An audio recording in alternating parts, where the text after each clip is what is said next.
Chairman جینا town رضوان عبدالسمیع نے کہا ہے کہ ٹرانزیشن پیریڈ کے بعد ہمیں تو مسائل کا سامنا کرنا پڑ رہا ہے۔ ٹاؤن کی تقسیم کے بعد نمایاں ہونے والے مسائل، جن میں خاص طور پر منقولہ اور غیر منقولہ اثاثوں کی تقسیم، گروپ انشورنس اور مالی معاونت جیسے مسائل ہمیں درکار ہیں۔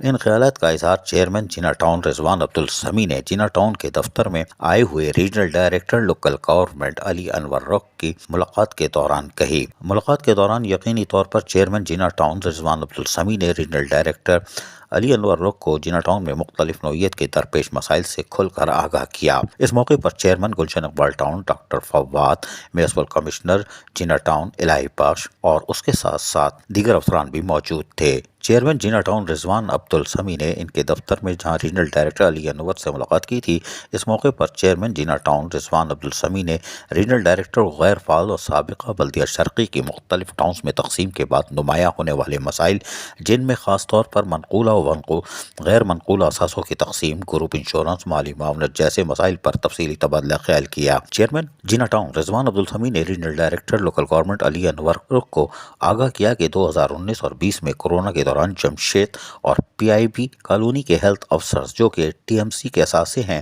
ان اثاثے کو سندھ گورنمنٹ کے سرکاری افسران نے اپنے استعمال میں رکھا ہوا ہے، جس کی وجہ سے ہمیں ہیلتھ کے حوالے سے مسائل درپیش ہے۔ ریجنل ڈائریکٹر لوکل گورنمنٹ علی انور رخ نے جینا ٹاؤن اور گلشن اقبال ٹاؤن کے چیئرمینوں کو اس موقع پر تمام مسائل کو حل کرنے کی یقین دہانی کروائی اور اس موقع پر جینا اور گلشن ٹاؤن کے محکمہ جاتی افسران بھی موجود تھے۔ یقینی طور پر اس ماہ ریجنل ڈائریکٹر کو تمام حقائق سے آگاہ کر دیا گیا ہے، جبکہ سوری سروس والے اور تنخواہوں میں مداخلت جیسے مسائل کو بھی شاید زیر غور لایا گیا ہے۔ عزیز عارف، KBS بلدیاتی نیوز کراچی۔ ایسی ہی خوبصورت ویڈیوز فیوچر میں حاصل کرنے کے لیے ریڈ بٹن پر کلک کر کے اور بیل آئیکن کو پریس کر کے ہم سب کے سبسکرائبر بننا مت بھولیے۔